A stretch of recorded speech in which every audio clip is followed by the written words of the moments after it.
Alors, qui était présent lors de mon premier discours quand j'ai présenté mon projet de mise en pratique du leadership? Levez la main. OK, super. Alors, ces gens-là, j'ai une question pour vous. Quand je vous ai présenté le projet que je voulais faire, quelles ont été vos réflexions?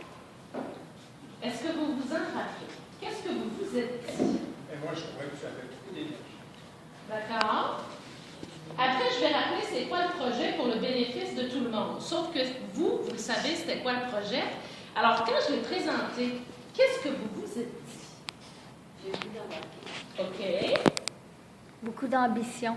Beaucoup d'ambition. Donc, est-ce que je peux comprendre que tu trouvais que j'emmenais large un peu mes affaires? Un petit peu, oui. OK. Un petit peu.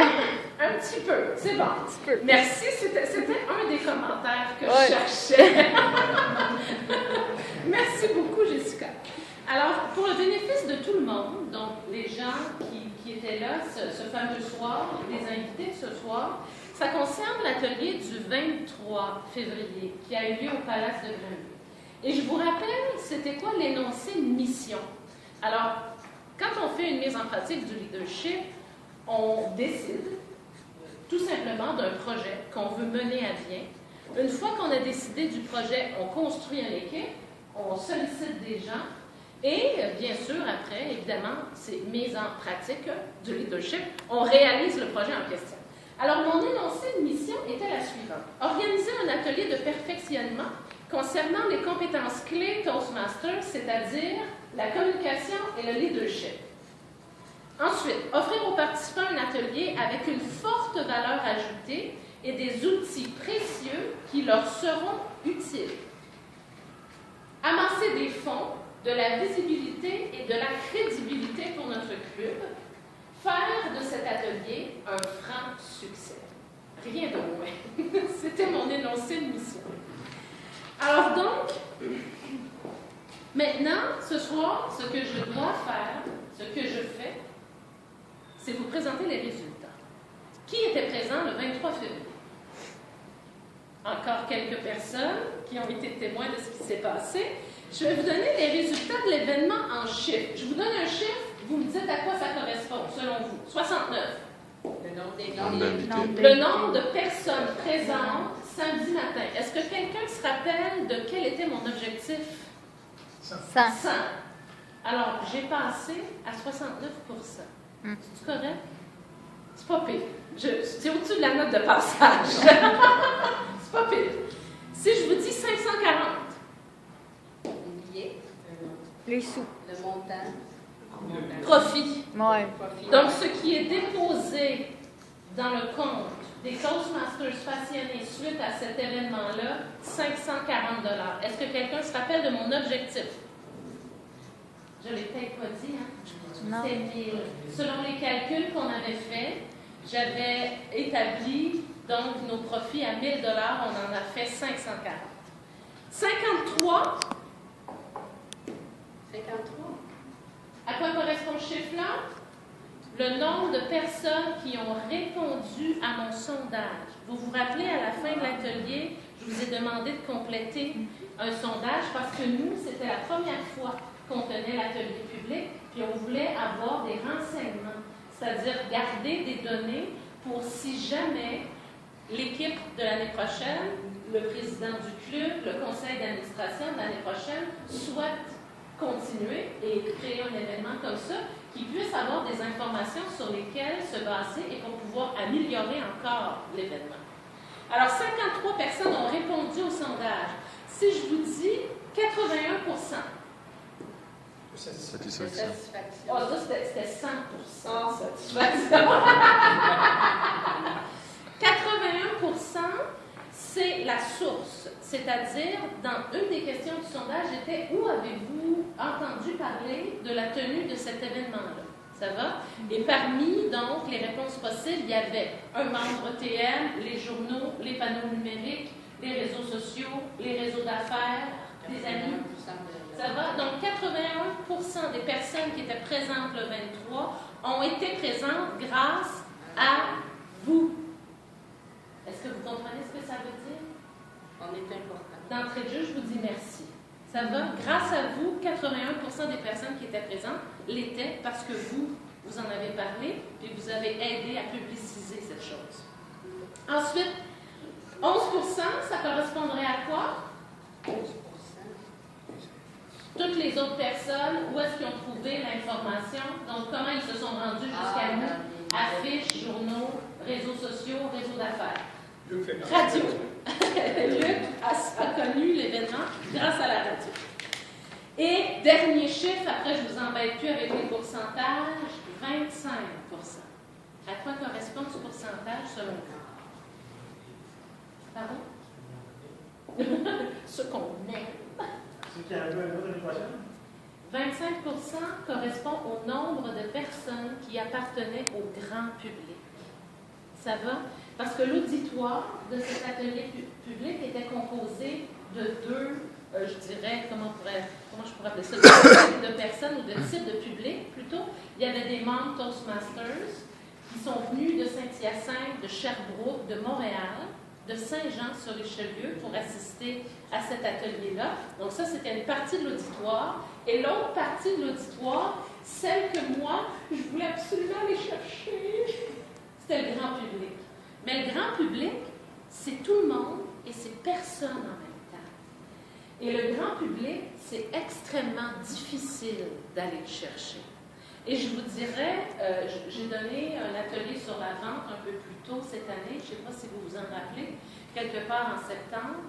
Les processus de vente ont beaucoup changé. Maintenant, il faut aller chercher les gens chez eux, puis les amener à nos événements.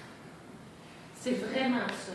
C'est une des plus grandes difficultés qu'on a eues dans l'organisation de cet atelier-là, c'est d'aller chercher les gens du grand public pour qu'ils se déplacent, qui voient la valeur ajoutée de l'événement, qui s'inscrivent, qui investissent 20 $, qui prennent un samedi matin à partir de 8 heures, c'est quand même pas rien, 8 heures, à partir de 8 heures pour venir passer un avant-midi pour se perfectionner dans ce qu'on appelle la communication et le leadership.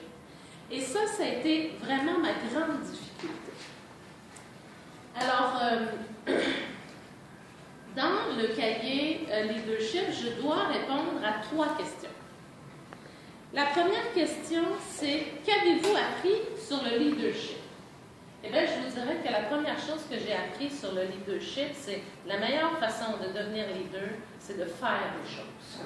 Il n'y a pas d'autres options possibles que de s'expérimenter, que de se pratiquer, que d'être sur le terrain et d'avoir des projets extrêmement ambitieux, de se donner les moyens de réaliser nos projets puis d'aller de l'avant. Donc, je vous dirais, qu'est-ce que j'ai appris sur le leadership principalement, c'est plonge ma grande. Puis vas-y, choisis ta piscine, dessine-la comme tu veux, avec la température d'eau que tu as envie, puis crois-y, puis vas-y. 69%. J'ai appris aussi qu'en tant que leader, c'est difficile de déléguer. C'est pas simple. C'est notre projet. Et puis, des fois, on cherche à tout faire. Ça, c'est un grand défi pour un leader, déléguer. J'ai appris aussi qu'être un leader, c'est, en fait, ça se fait tout seul quand tu es entouré d'une équipe béton comme la mienne. Je veux dire, les membres de mon équipe étaient tous extraordinaires et c'était tous des leaders. Alors, imaginez, ça m'a vraiment simplifié beaucoup, beaucoup la vie. Ce que j'ai appris du leadership aussi, c'est que j'aime ça en chien. Je me permets une expression un peu salée, j'aime vraiment beaucoup ça. Qu'est-ce que j'ai appris sur les autres? C'était la deuxième question à laquelle je devais répondre. Et une de mes valeurs, je ne sais pas si vous vous rappelez, était d'édifier les membres de mon équipe. Ça va? Alors, ce que j'ai appris sur les autres, c'est que les gens sont vraiment généreux. Les membres de mon équipe ont été vraiment généreux et ils m'ont suivi au pas en arrière de moi. Puis on est allé en avant, même si ça n'avait pas de bon sens, ce projet-là parce que c'était très gros. Ils m'ont suivi.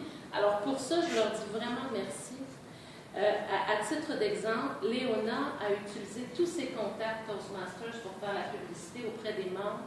Olivier a pris 1 journée et demie de congé de sa job pour faire des téléphones parce qu'à son boulot, il ne pouvait pas faire les téléphones. 1 journée et demie de congé. Imaginez, il fallait qu'il y croie. Et bien sûr, Dani a utilisé vraiment tous ses contacts. Et puis, même plus que ça, il nous restait des affiches. Je vous raconte une anecdote. Savez-vous qu'est-ce qu'il m'a dit? C'était notre journée où on passait les affiches. Et là, il me dit, Cathy, on va aller dans les concessionnaires. Puis on va aller vendre l'atelier public aux vendeurs de chars. J'ai dit, t'es malade? Puis tu sais, des vendeurs de chars à Granville, c'est parce qu'il y a une rue principale, il y a juste des concessionnaires. Eh bien, imaginez-vous donc qu'on a passé 3 heures et on a fait du porte-à-porte chez les concessionnaires de voitures. Extraordinaire. Dernière question à laquelle je devais répondre, qu'est-ce que j'ai appris sur moi? Eh bien, la chose principale que j'ai appris, il y en a 2. La première, c'est que j'aime vraiment travailler en équipe. Moi, je suis travailleur autonome et je suis souvent toute seule assise à mon bureau devant mon ordinateur. J'aime vraiment travailler en équipe. Et l'autre chose également que j'ai appris, c'est que je suis absolument débrouillarde pour utiliser tous mes contacts pour aller au bout de mon idée. Autre chose que j'ai appris en conclusion, j'aimerais vous dire que ma plus grande fierté, vraiment, c'est la rigueur et le professionnalisme dans lequel cet atelier public a eu lieu le 23.